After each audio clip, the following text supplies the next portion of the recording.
क्यों नहीं करेगा? सत्य की आत्मा कोर्स करेगा, बाकी जो की आत्मा है वो मैसेज लेकर के फरामदाम जाएगा।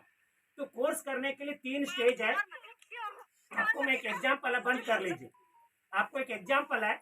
इस दुनिया में जिनका रूल है वो शिव बाबा जानता है। अभी आपको आपका ही दुनिया में रूल था, तो बाबा ने आपको माउंट आबू क्यों बुलाया? ना आपका रूल शिव बाबा चेंज कर सकता है, आपका रूल ना दूसरों को दे सकता है, क्योंकि आपका रूल आपको ही मिलेगा।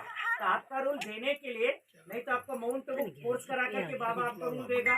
अगर आप माउंट आबू नहीं आते हैं नजदीक, बाबा आपको सेंटर में बुलाएगा तो भी आपका रूल आपको मिलेगा। थर्ड एक स्टेज है, कई लोग माउंट आबू भी नहीं आते हैं, सेंटर नहीं आते, ऐसा घर में खुद शिव बाबा जा रहे हैं, इसको हम ऑनलाइन एंट्री कहते हैं। ये दुनिया की आज एंट्री 3 एंट्री है। एक ऑनलाइन एंट्री हो रही है, एक माउंट आबू से एंट्री हो रही है, एक सेंटर से एंट्री हो रहा है। अगर जिस दिन शिव बाबा को 33 करोड़ आत्मा मिल गया, ये तीनों लाइन बाबा खुद बंद करेगा।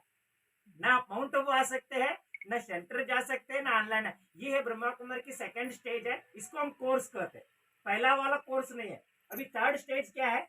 बाबा ने तो इस दुनिया में आपको लेके जा रहे हैं, तो बाबा खुद आपको पूछता है, अगर इस दुनिया में मेरे पास 2 दुनिया है, एक सत्य की दुनिया अलग होती है, एक त्रेता की दुनिया अलग होती है, परंतु आपके पास तन मन धन प्रॉपर्टी भी है, और आपने जितना तन मन धन से आने वाली दुनिया के साथ इन्वेस्टमेंट करेगा, आपको 2500 साल का रिफंड मिलेगा। आपकी तन की प्रॉपर्टी अलग है, आपकी मन की प्रॉपर्टी अलग है, आपकी धन की प्रॉपर्टी अलग है। आज हमने क्या किया, भगवान को नहीं पहचानते तो कलयुग में तन मन धन लगा रहे। अब जो भी कलयुग में तन मन धन लगाएगा वो 10-12 साल नो गारंटी। भले आप पढ़ाई के पीछे लगाओ, प्रॉपर्टी के पीछे लगाओ, वो 10-12 साल में नो गारंटी है। अगर आपने शिव बाबा के साथ तन मन धन लगाया, ये 2500 साल की गारंटी है। अभी आप अपना लाइफ को खुद चॉइस कर सकते हैं, आने वाली दुनिया के साथ जुड़ना है, जाने वाली दुनिया के साथ जुड़ना है। आपको एक एग्जाम्पल बता रहा हूँ, समझ लीजिए। आज आप लौकिक घर में घर बनाते हो, घर बनाने के लिए आपको तन मन धन लगाना पड़ेगा, बाकी आपको 1-2 करोड़ रुपए खर्चा भी कर रहे हैं। इतना खर्चा करते हुए आपको 10 साल की गारंटी है। अगर वही घर को अपने 1 करोड़ में बना करके बाबा को अगर आपने 1 करोड़ रुपए देते हैं, तो शिव बाबा कहता है मैं आपको 2500 साल का सोने के मकान की घर दे सकता हूँ। अभी 2500 साल की मकान की घर चाहिए, आज की दुनिया की घर चाहिए, आप चॉइस कर सकते। तो आज हमने कितना आपको कह सकते हैं, हमारे संस्था में एक बहुत बड़ा एक गुप्त राज बाबा का चल रही है। एक इसकी स्टेज अलग है, एक गॉड कोर्स अलग है, एक गॉड नॉलेज अलग चीज है। आप लोग यहाँ तक तो आ गया, यहाँ तक आने के आपको दुनिया में तो एंट्री कर रहे हैं। तो आपको लास्ट आपको मैं थोड़ा एक ये बताता हूँ। आ जाओ जो भी आता बीच में तकदीर इतना पुढे सरका, पुढे सरका।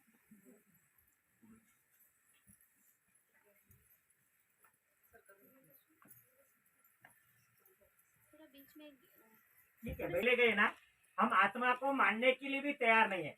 तो आज आपको हम थोड़ी से बताता हूँ आत्मा बॉडी कॉन्शियस में कैसा गया है, अभी परमात्मा आकर के हमको सोल कॉन्शियस में कैसे ट्रांसफर कर रहे हैं, थोड़ी से आप लोग जान सकते हैं।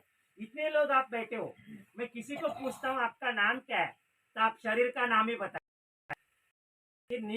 जब तक आपको नहीं तो हमारा के नाम समझ करके आज की दुनिया में हम जीवन, जब भी धरती पर आता है मेडिटेशन से हिसाब से चेंज करते। अभी आप लोग मुझे पूछ सकते हो भाई आपका नाम क्या है, तो मैं ये कह सकता हूँ मेरा नाम आत्मा है, मेरा शरीर के नाम परशुराम है, क्योंकि मैं अलग हूँ, मेरा शरीर अलग है। ये दोनों कभी एक नहीं हो सकती है।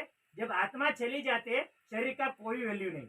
इसलिए ब्रह्मा कुमार में पहला एक स्टेज है, आपका नाम एक आत्मा है, आपका शरीर का नाम जो आपने रखा है उसको आप यूज कर सकते हैं। इसको हम कहते हैं पहला बॉडी कॉन्शियस से आपको बाहर आने की प्रैक्टिस कर सकते हैं।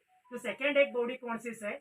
आज हमारे शरीर की जो गोरा काला रूप है, हम लोग अपना रूप समझ करके बैठे हैं, तो परमात्मा कहता है आप एक पॉइंट ऑफ लाइट, एक बिंदु रूप आत्मा है। आपका रूप अलग है, आपका शरीर का रूप अलग है। दूसरा स्टेज है। अभी थर्ड एक स्टेज होता है, हम लोग आत्मा शरीर के स्वरूप के अंदर जाते हैं, रूप के बाद कैसे जाते हैं। अगर मेरी नाक ऐसी अलग है, मेरी बाल अलग है, मेरी कान अलग है, जितने लोग बैठे ना सबका अपना अपना ही स्वरूप है, परंतु हम लोग सब लोग ज्योति स्वरूप को भूल गए। हाय हम लोग ज्योति स्वरूप है, परंतु अगर हम स्त्री पुरुष के स्वरूप को आत्मा ने एक्सेप्ट कर लिया। अभी चौथा एक स्टेज है, आप शरीर की उम्र को अपना उम्र समझ करके बैठ गया, आप एक अमर आत्मा है। ये 4 स्टेज आज आत्मा बॉडी कॉन्शियस में चलेगी। इसको हम देह बान कहते हैं। एक देह का नाम का बान होती है, एक रूप का बान होती है, एक स्वरूप की बान होती है, एक उम्र की बान है। इसके बाद आज आत्मा क्या किया, और हिंदू में बौड़ी है, अपने को हिंदू समझ रही है। अगर मुस्लिम में बौड़ी है, अपने को मुस्लिम समझते हैं। अगर क्रिश्चियन में बौड़ी है, क्रिश्चियन समझते हैं। तो शिव बाबा कहता है आपका शरीर का धर्म भले है, आपकी आत्मा का धर्म 7 गुण है। शांति आपका धर्म है, पवित्रता आपका धर्म है। ये कहते इसलिए भगवान आकर के हमको अनेक धर्म को विनाश किया। क्या विनाश किया, हमारे विचार अनेक धर्म से हटा दिया। क्योंकि शरीर समझने से हम अनेक धर्म के साथ जुड़े हुए, वो विचार को हटा करके हम आत्मा की जो धर्म है कैरेक्टरिस्टिक के साथ हमको जुड़ा दिया। इसको कहते हैं